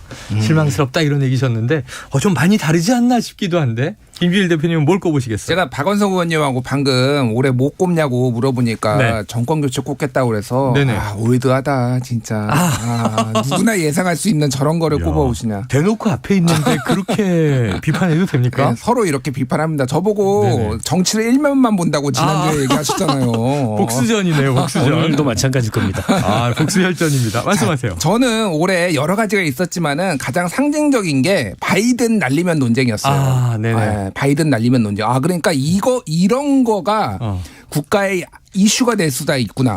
그리고 이런 거를 우길 수도 있구나. 그래서 이게 국정 기조라는 게 그러니까 그 최근에 월드컵이 끝나고 대통령이 그 국가대표팀 초청한 다음에 그렇게 말씀하셨어요. 중요한 것은 꺾이지 않는 마음. 이 말에 큰 울림을 받았다. 앞으로도 꺾이지 않으시겠구나 이분은. 예, 참 이런 거 가지고 논쟁을 벌였다라는 것 자체가 화제가 아니었나 그렇게 생각합니다. 네, 화제다. 자, 그런데 이제 그 윤 대통령 새해를 맞아서 통상은 이제 신년 기자회견 많이 했죠. 연례 기자회견. 근데 안 하고 지금 TV 생방송을 통해서 대국민 메시지를 발표하겠다. 자, 지금 조선중앙 등 뭐 이른바 보수 매체 쪽에서도요. 대통령이 취임 첫 해 신년 기자회견을 생략하는 것 좀 비판적인 논조들이 나와요. 그 이유는 어떻게 보십니까? 아니 당연히 비판을 할 만하죠. 게다가 이제 도어 스태핑 중단 이후에 이른바 이제 쌍방향 의사소통을 중단했잖아요. 그러니까 단절한 셈이고 윤 대통령이 검사 시절에 기자들하고의 접촉을 마다하지 않고 오히려 적극적이었다. 이런 평가들이 있는데 지금 태도하고 너무 다르잖아요. 근데 잘 생각해 보면은 검찰식 소통 방식에 적극적이었던 것 같아요. 왜냐하면 언론 관계에 있어서 검찰과 언론 사이는 검찰이 절대 갑입니다. 정보를 갖고 있기 때문에 그 정보를 이른바 이제 떡밥 주듯이 흘리면서 자신들이 원하는 어떤 기사의 방향 혹은 여론 조성 이게 특수부 검사들이 잘하는 언론 플레이잖아요. 거기에 쌍방향 소통이라는 건 없고 언론에 의한 평가라는 건 별로 따르지 않습니다. 근데 대통령이 돼서도 그런 식의 소통을 원하는 것 같아요. 근데 정치권에서 그럴 수가 있습니까? 정치권에서는 정치권이 갑도 아닌데다가 임기가 정해져 있어서 그 임기가 지나면은 이제 역사의 뒤안길로 사라지는 사람들이고 당연히 실시간으로 이제 국민이나 언론의 평가의 대상이 되는데 근데 이런 쌍방향 의사소통이 불편하다고 이렇게 단절하고 검찰식 소통 방식을 계속 고집한다면 저는 결국에는 여론으로부터 스스로 고립을 자초하는 길이 될 거라고 보고요. 결국 하고 싶은 말만 하고 보여주고 싶은 것만 보여주는 거는 진정한 의미의 소통이 아니고 소통하는 척을 하는 건데 그러니까 이제 그러면 청와대를 나온 그 명분은 도대체 어디 간 거냐. 네네. 국민과의 소통을 위해서 제왕적 대통령의 상징을 벗어나겠다. 이러고 이제 청와대를 나왔고 여러 가지 논란이 있었지만 그에 대해서는 긍정적인 평가를 받았단 말이에요. 네네. 근데 도어 스토핑 중단한 것도 모자라서 뭐 도어 스토핑에 대해서 여러 가지 평가가 있었으니까 네네네. 아예 언론과의 관계를 일방향으로 결정짓겠다고 나온다면 저거는 민주정치의 지도자의 면모는 아닌 거죠. 네. 도어 스태핑 새해도 안 할까요? 안 할 것 같아요. 안 할 것 같습니다. 예, 네, 모르겠습니다. 그러니까 어떤 방식으로든 추후에 할 수는 있는데 지금 방식은 지금까지 해왔던 방식은 안 할 것 같고요. 뭐 신년에 대국민 메시지 하는 거 저는 환영합니다. 네네네. 대통령이 어떻게 국정 운영을 할지에 대해서 말씀하시는 거를 뭐 우리가 경청할 필요도 있고 그거를 네네. 보고 판단할 필요도 있으니까요. 다만 기자회견을 안 한다라는 거는 쉽게 얘기를 하면은 이런 것 같아요. 어떻게 올린 지지율인데. 예. 기자회견 하면 또 깎아먹을 것 같아. 두려움이 있는 것 같습니다. 제가 보기에는. 그러니까 뭐 도스텝이 안 하고 지금 이렇게 하면서 뭐 정책에 좀 집중하면서 올랐는데 근데 이거는 비겁한 거죠. 노무현 대통령 예전에 존경한다고 그랬거든요. 네네. 노무현 대통령 150번 이상 했습니다. 기자회견. 그래요? 노무현 스타일로 가시길 바랍니다. 자, 그런데 이제 이런 거예요. 신년 기자회견도 대통령실 약간 모호성이 있는 게 아직 정해지지 않았다. 이 얘기를 하고 있기 때문에 단정적으로 얘기가 좀 어려워요. 근데 TV 생방송을 언급은 했는데 이거 아직 결정되지 않았다. 그러니까 오늘이 26일이고요. 1월 1일 신년이 오는 일요일입니다. 자, 그런데 이게 아직도 미정이다. 이거 어떻게 보십니까? 그것도 문제죠. 그러니까 신년 첫 주에 보통 하는데 대통령이 신년사를 하든 기자회견을 하든 근데 그걸 이제 아직 미정이라고 얘기하는 거는 사실은 언론들이나 국민들한테 예측 가능성 굉장히 떨어뜨리는 거잖아요. 그리고 대통령실의 여러 가지 지금 그 대통령실 운영이 너무 즉흥적이다. 근데 이런 평가들이 있어요. 특히 여권 내부에서 나오는 평가가. 이제 그런 것과 저는 궤를 같이 한다고 보고 물론 신년 기자회견을 안 한다고 단정했을 때 제기될 수 있는 비판을 굳이 듣지 않으려고 보류하고 있다 이렇게 얘기를 하는 것 같은데 누가 봐도 저거 안 하는 거지 않습니까? 그리고 한편으로는 이제 신년 기자회견이 아닌 신년사를 생중계로 하겠다. 이걸 한편에서는 이제 슬슬 흘리고 있는 상황이어서 조금 투명하고 솔직하게 저는 대통령실이 국민들이나 미디어하고 소통을 했으면 좋겠어요. 그러니까 언론하고 불편함은 역대 어느 정권도 다 언론하고 편한 정권은 없었습니다. 그게 어떻게 보면 언론과 권력과의 관계의 본질이에요. 그런 불편한 긴장감이라는 게. 근데 그거를 능히 감내하면서 또 소통을 하는 것이 그게 어떻게 보면은 권력의 의무 아니겠습니까? 근데 그런 의무를 지지 않겠다고 하는 거는 과거에 이제 제왕적 대통령으로 돌아간다라는 비판을 받아도 할 말이 없다고 봐요. 네. 자, 김준일 대표님 팩트 체크를 좀 할 게 있습니다. 어제가 이른바 크리스마스 성탄절인데 속보를 보고 하고 좀 놀랐던 게 윤석열 대통령이 이제 어린 시절에 다니던 교회 예배에 참석을 했다. 성탄 예배에. 그런데 속보가 이런 한 줄이 딱 떴어요. 모든 문명은 예수님의 말씀에서 나왔다. 이게 종교적인 표현인데 대통령이 이런 표현을 쓰셨나 그랬는데 또 이런 얘기가 나왔어요. 헌법 체계가 성경에 나온다. 자, 맞습니까? 그러니까 정확하게 워딩이 이랬습니다. 법학을 공부해 보니 헌법 체계나 모든 질서, 제도가 다 성경 말씀에서 나왔다는 것을 알게 됐다. 지금 우리가 누리고 있는 모든 문명과 질서가 예수님의 말씀에서 나온 것이다라고 얘기를 했어요. 부처님 오신 날에는 무슨 말씀하실지 굉장히 두렵습니다. 개인적으로. 그리고 헌법을 공부하셨는데 잘못 공부하셨어요. 그러면은 이런 말이 그러니까 정확하지가 않아서 이게 뭘 말씀하시는지는 모르겠는데 댓글 베스트 댓글에 이런 얘기가 있더라고요. MB는 서울을 봉헌하더니 윤석열은 나라를 봉헌하겠네. 나라를 바치겠네. 그때 그 서울시장 시절이죠? 서울시장 시절에 서울시를 봉헌한다라고 해서 기도회에 참석해서 그 얘기를 해서 논란이 컸죠. 그렇게 얘기를 했는데 이게 그러니까 아무리 덕담이라고 하더라도 이제 법의 수호자잖아요, 대통령은. 그리고 헌법 체계가 다 여기서 나왔다? 저는 귀를 의심했고 조금 이런 과도한 레토릭을 좀 자제해 주셨으면 좋겠다. 게다가 검사 출신이고 지금 사법고시도 붙으신 분이잖아요. 참. 아니 근데 뭐 아주 틀린 말은 아니에요. 아 그래요? 그 성경에 살인하지 말고 간음하지 말라고 나오는데 헌법에도 나오잖아요. 10계명. 네네네. 그래서 근데 그런 얘기가 예수님 말씀에만 있습니까? 부처님 말씀에도 있고 공자님 말씀에도 있잖아요.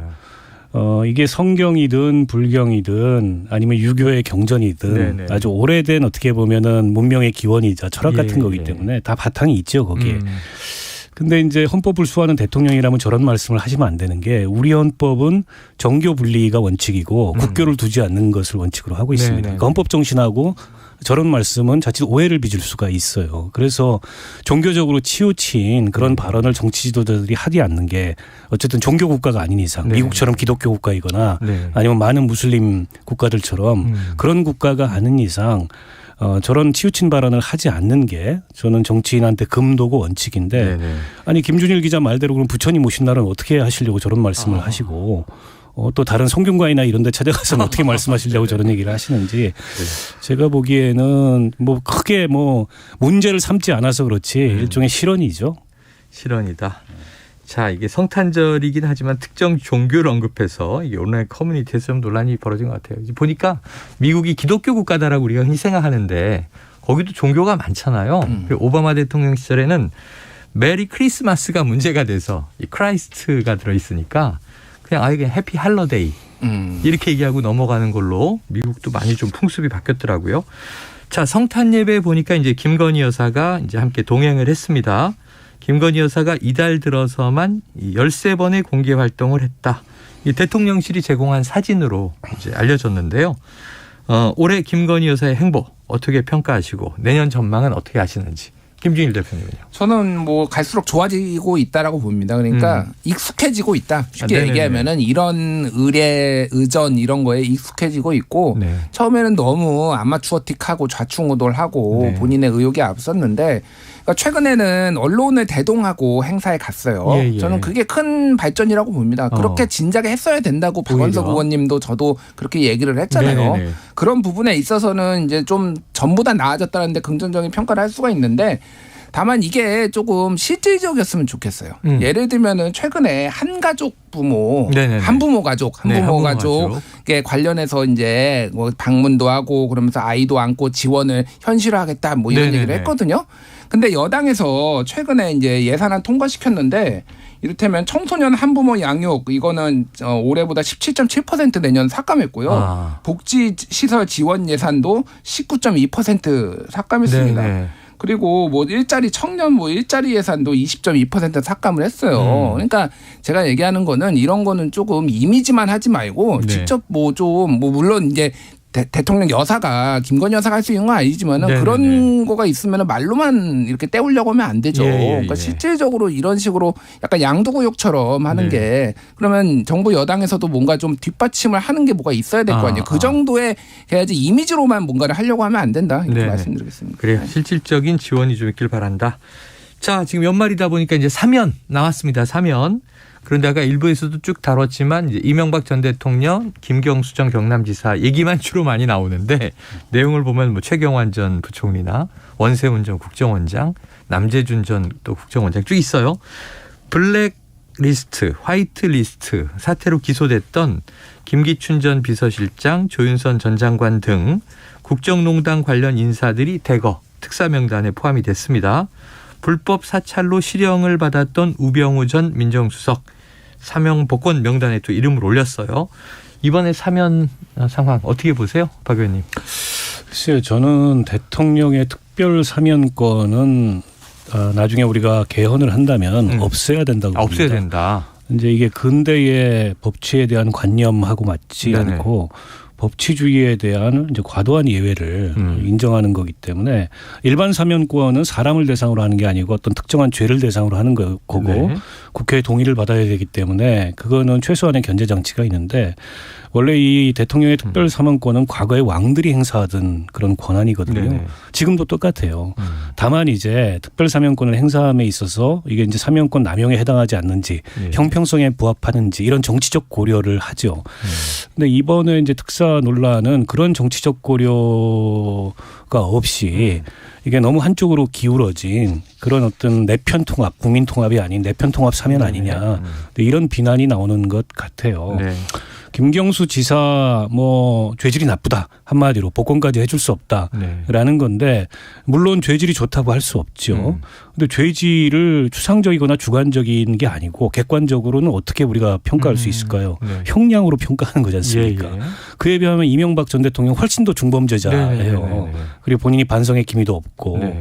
그런데 거기는 사면해주고 그다음에 그 벌금도 다 면해주는 그런 어떤 조치를 취하면서 김경수 전 지사 같은 경우에는 우리 편이 아니다라는 이유로 일종의 이제 국민권 행사의 족쇄를 여전히 채워넣겠다. 이게 이제 과연 형평성에 부합하느냐. 게다가 원세훈 전 국정원장도 지금 사면 대상으로 거론되는데 그분은 국정원이라는 국가정보기관의 수장인데 그 국가정보기관을 동원해서 여론조작을 펼쳤잖아요.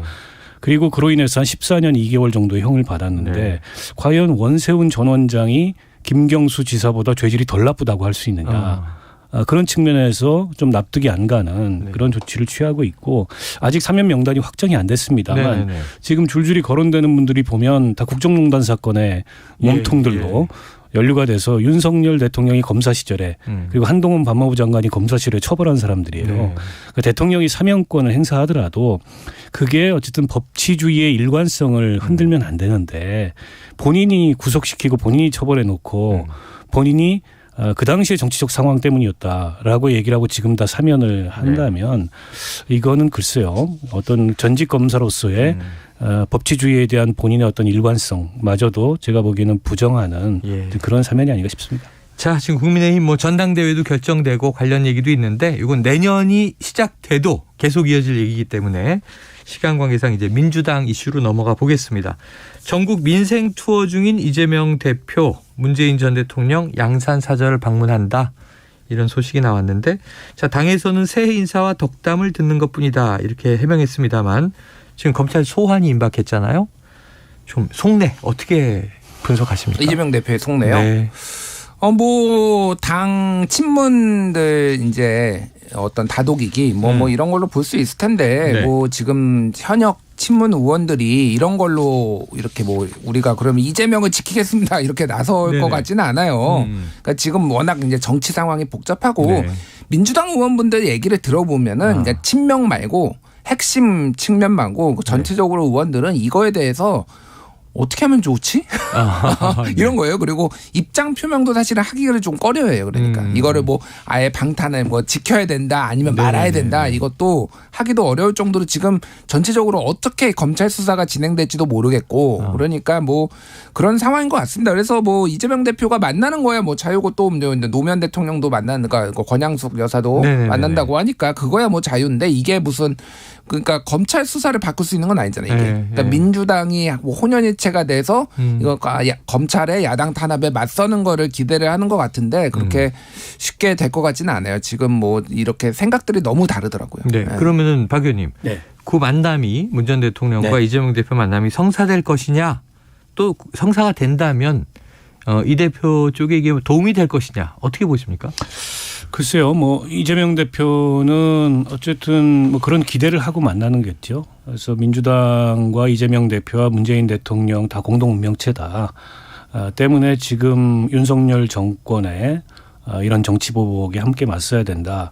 근데 이런 이미지 분위기를 조성하기 위해서 만나는데 문재인 대통령은 아마 만나도 원론적인 말씀 정도를 하시지 않을까 싶고요. 그리고 이재명 대표의 지금 당장의 이제 출석 뭐 내일입니까 모레입니까? 그걸 포함해서 민주당 속내가 복잡하겠죠. 그리고 그에 대해서 의견이 분분한데 근데 사법 리스크 이른바 사법 리스크로 이렇게 뭉뚱그려져 있는 이재명 대표와 관련된 검찰 수사가 지금 한두 건이 아니거든요. 피한다고 피할 수 있는 게 아니기 때문에 제가 보기에 정면 대응을 해야 된다. 이번에 28일 날 아마 불출석으로 거의 지금 결론이 난 것 같은데 글쎄요. 그걸 왜 불출석하는지 저는 잘 이해가 안 돼요. 그럼 나가는 게 옳다? 네. 저는 나가는 게 옳다고 보고 저건 정면 돌파할 만한 사안이라고 보거든요. 왜냐하면 사실관계에 있어서 쌍방이 다른 얘기를 하는 게 없습니다. 검찰이 뭘 사건을 부풀리거나 조작하거나 일방의 진술을 가지고 하는 게 아니라 저건 순수한 법리적 쟁점일 가능성이 커요. 그러면은 자치단체장들이 앞으로 기업을 유치하거나 시민구단을 위해서 후원을 유치하는 이런 적극적 행정을 하지 말라는 얘기나 다름없거든요. 때문에 오히려 그런 어떤 쟁점을 부각시키면서 저게 이제 뭐 출석을 안 한다고 사건이 없어지지가 않잖아요.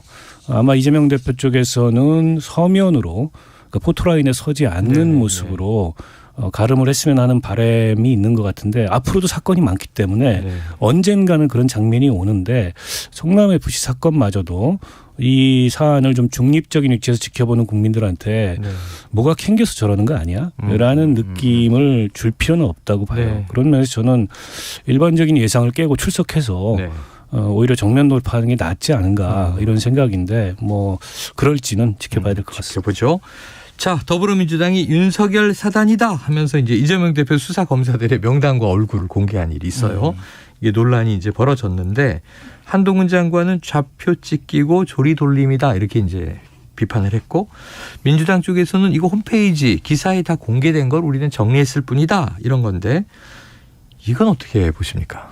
일단 뭐 좀 정치적 수식어를 빼고 보면은 이제 2017년부터인가 2016년부터인가 그 수사실명제가 도입이 돼가지고 불기소를 하든 아니면 기소를 하든 공소장에 기소 검사뿐만이 아니라 수사 검사까지 다 이제 넣는 걸로 이름은 들어가요. 예, 이름 들어가요. 그러니까 뭐 사진은 없죠 당연히. 뭐 거기에 이제 사진을 찾아서 이제 넣은 것 같은데. 그래서 이게 이제 비밀 정보를 만약에 뭐 절대 공개해서는 안 될 비밀 정보를 공개한 것은 아니다라고 얘기를 뭐 드릴 수 있고 좌표 찍기에 대해서는 저는 조금 이견이 있습니다. 이거를 이제 좌표 찍기로 볼 수 있느냐라는 부분이 있어요. 왜냐하면 좌표 찍기는 이거 이를테면 전화번호까지 공개를 하고 여기에 이 사람들한테 이제 압력을 넣어라. 무언의 메시지들이 있으면 모르겠는데 그건 아니거든요.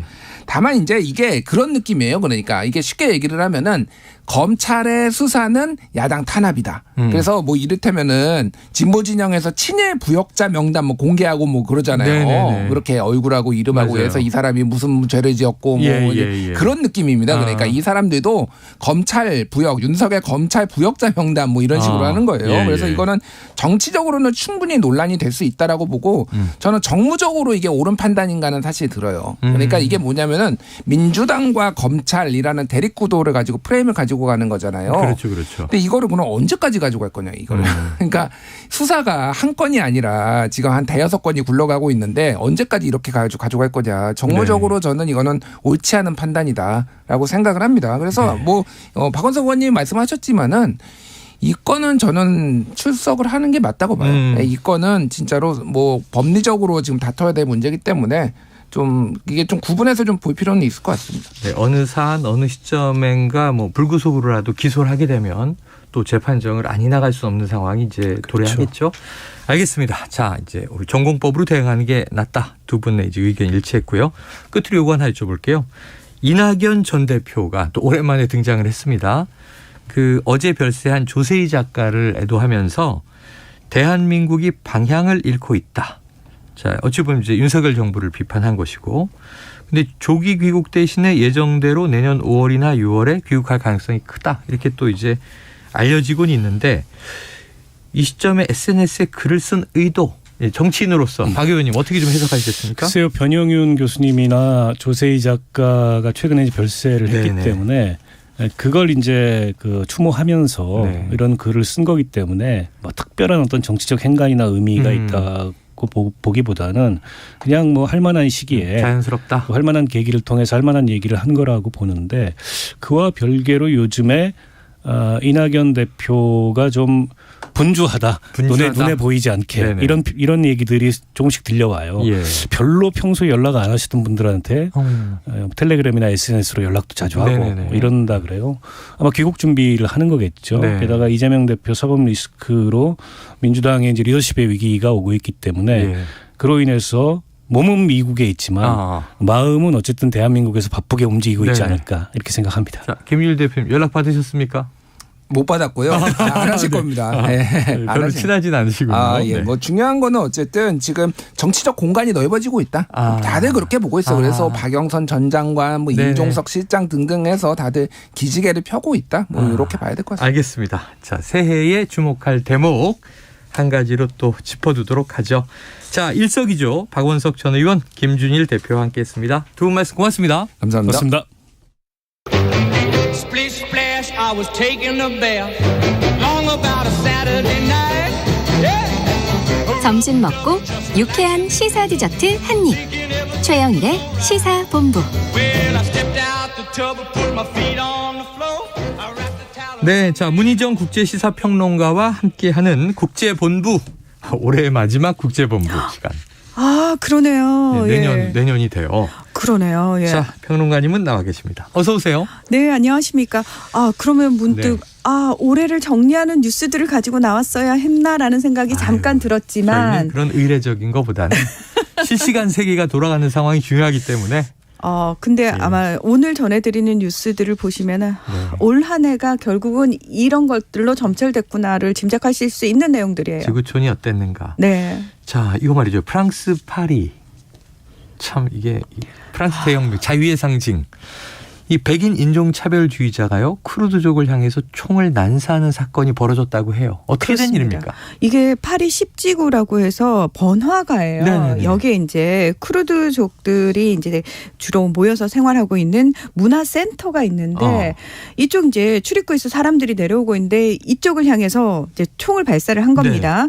그러니까 사람들이 도망을 가잖아요. 총을 발사하니까 놀래서. 그러니까 그 도망가는 사람들 쫓아가면서까지 난사를 해서 3명이 숨지고 지금 4명이 다쳤는데 1명이 지금 중상이라고 얘기를 하고 있거든요. 근데 이 사람이 어떤 사람이냐 봤더니 프랑스 철도 기관사로 일을 하다가 은퇴를 했다고 합니다. 69세의 프랑스 국적의 남성인데요. 본인이 이제 경찰한테 어떻게 잡혔냐면은 사람들이 이제 제압을 하니까 제압을 하고 경찰이 이제 출동을 해서 인계를 하는 과정에서 내가 몇 명이나 죽였냐. 나 인종차별주의자다라고 얘기를 했다는 거예요.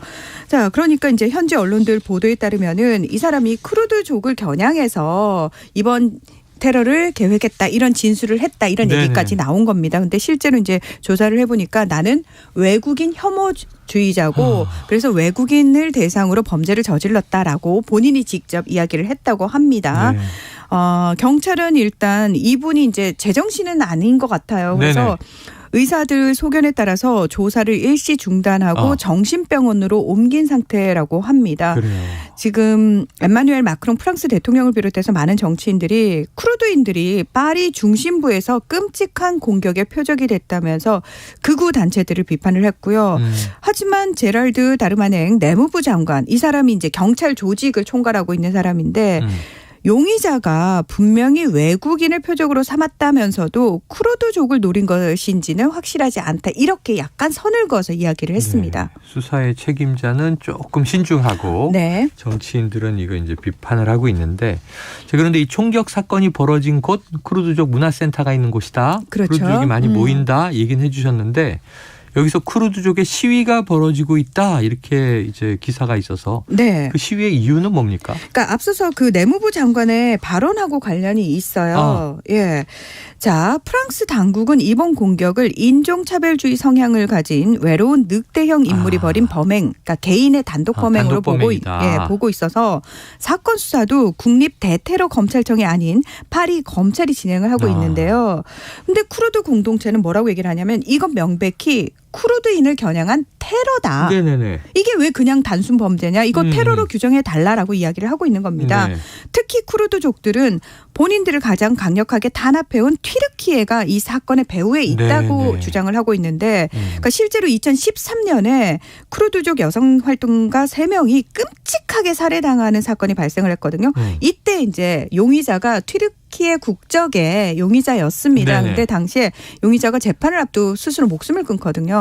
사망을 하면서 이제 사건이 흐지부지 된 적이 있기 때문에 아마도 이제 쿠르드들 입장에서는 족들 입장에서는 이거 튀르키예가 또다시 우리를 겨냥한 거 아니냐라는 의심을 할 수밖에 없고요. 그래서 진상 규명을 좀 제대로 해달라. 그리고 우리의 안전 조치에 대해서 확답을 달라라고 이야기를 하면서 시위를 벌이고 있는 겁니다. 자, 그래요. 알겠습니다. 앞으로 수사 상황과 과연 단독범이냐 배후가 있느냐 이건 정말 면밀한 수사로 밝혀져야 되겠죠. 자, 다음은 미국 소식입니다. 이 빙하기가 온 것 같다.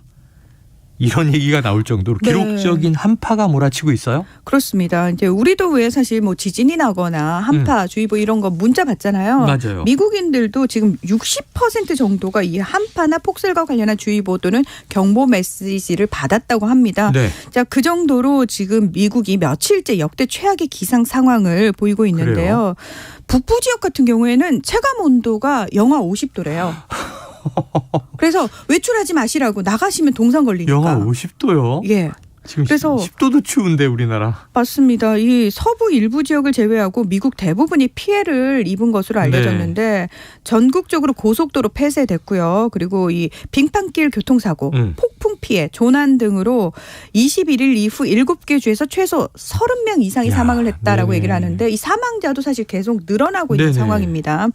특히 이제 이번에 아마 그 영상 보신 분들 계실 텐데 뉴욕주에 있는 버팔로 지역이라는 곳에는 최고 180cm의 눈이 내렸어요. 위험하네요. 1.8m 사람이 그냥. 잠기네요. 그렇죠. 저도 눈 속에 파묻히겠네요. 그렇습니다. 예, 게다가 시속 96km 이상의 강풍이 또 몰아친 거예요. 그래서 왜 가시거리가 거의 제로에 가까운 화이트 아웃. 앞이 안 보이는 거죠. 예, 그런 상황이 벌어지기도 했고요. 뭐 주택과 자동차 눈에 파묻혔고요. 그러면 이제 사람들을 구하러 가야 되는 구급차, 소방차들도 이거 못 움직이죠. 못 움직이는 상황이 되는 겁니다. 자, 지난 22일 오하이오에서는 또 폭설로 약 50대의 차량이 추돌해가지고 4명이 숨졌고요. 캔자스주에서도 빙판길 교통사고로 3명이 사망을 했습니다. 뭐 그 이외에도 뭐 약 170만 가구와 기업들의 전력이 끊겼고요. 자, 이렇게 전력 공급이 원활치 않다 보니까 미국 전역에서 지역별로 단계적으로 순환 정전에 돌입할 예고를 하기도 했습니다. 자, 이러다 보니까 항공기 당연히 수천 편이 취소되고 연기되고 난리가 났고요. 이번 폭설과 한파는 북극 주변을 맴도는 이른바 폭탄 사이클론 때문이라고 하는데 평소에는 이 폭풍을 북극의 제트 기류가 막아준대요. 그런데 기후 변화로 이 제트 기류가 그냥 밑으로 쭉 처지면서 강추위가 몰아친 거라고 합니다. 우리나라도 지금 뭐 북극 기단, 시베리아 기단, 지구 온난화인데 왜 이렇게 올겨울 춥지? 다들 얘기하시는데, 미국 영하 50도에 강풍까지. 정말 이게 안전 유의해야 되겠습니다. 이번엔 중국으로 가보겠습니다. 이 코로나19 확진자가 봉쇄를 풀면서 폭발적으로 증가하고 있잖아요. 화장장에 이 시신이 엄청나게 몰려들고 있다는 기사를 봤어요? 네, 뭐 확진자가 2억 5천만 명에 이른다. 하루 확진자는 3,700만 명이 넘는다. 이런 얘기까지 지금 나오고 있는데요. 동부 연안 지역의 저장성 같은 경우에는 이거는 지방 정부가 발표한 내용입니다. 하루 감염자가 100만 명을 넘어선 것으로 발표가 됐고요. 뭐 병원마다 안치실이 포화 상태에 달했기 때문에 시신을 집에 안치하는 경우도 있고요. 화장장은 24시간 풀 가동을 해도 밀려드는 시신을 제때 처리하지 못할 지경이라고 합니다. 그러니까 평소에 4배 이상을 처리를 하고 있다고 하고요. 급기야 25일 광저우 장례 서비스 센터가 업무가 너무 증가해서 우리 어쩔 수 없다 이러면서 장례 서비스를 내년 1월 10일까지 잠정 중단한다고 발표를 했습니다. 그래서 겨우 화장만 가능하다 이렇게 공고를 했고요. 지금 중국 정부가 지난 7일부터 PCR 전수검사는 중단을 했거든요. 그리고 지난 14일부터는 아예 무증상 감염자 통계는 발표하지 않았습니다. 자, 그리고 코로나19로 숨진 사망자에는 폐렴이라든지 호흡 부전으로 숨진 사람만 집계가 됩니다. 그래서 1일 신규 사망자는 0명이라고 발표가 한 명도 없을 때도 있는 거예요. 화장장은 이런 상황인데. 그러니까 실제 뭐 확진자라든지 사망자 수치하고 당국 발표 수치가 너무 다르잖아요. 그러니까 이것과 관련해 가지고 정부 발표 못 믿겠다 이런 얘기가 계속 나오니까 국가위생건강위원회가 25일부터 1일 신규 감염자 통계를 발표하지 않겠다. 라고 이야기를 했습니다. 참 이게 오리무중으로 빠져드는 것 같습니다.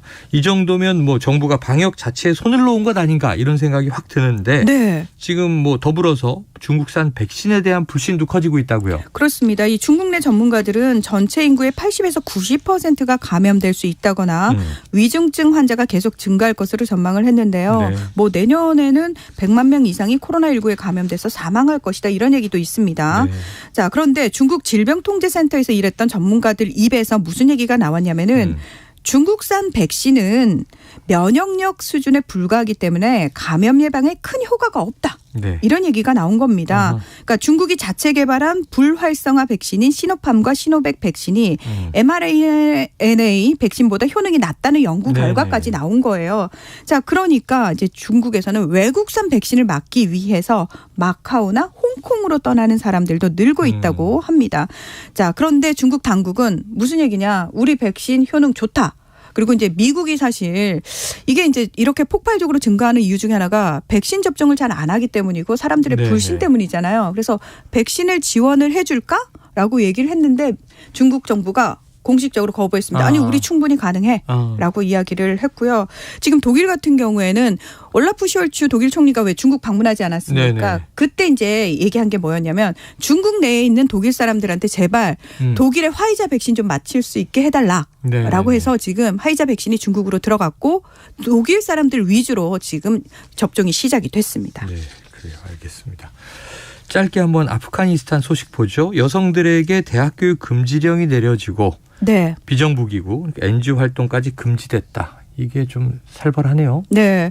사실 탈레반이 지난해 8월에 정권을 재탈환하면서 처음에는 이제 국제사회의 눈치를 좀 봤어요. 그러면서 여성이라든지 성소수자 인권 우리 보호할 거야라고 얘기를 했는데 우리 그렇지 않아요, 막 그랬는데. 맞아요. 근데 얼마 지나지 않아서 사실 본성을 드러냈죠. 그래서 여성들의 인권이 거의 곤두박질을 쳤는데 그동안에도 여자 반 남자 반 나눠가지고 수업을 진행을 했거든요. 근데 이제는 아예 학교 오지 마.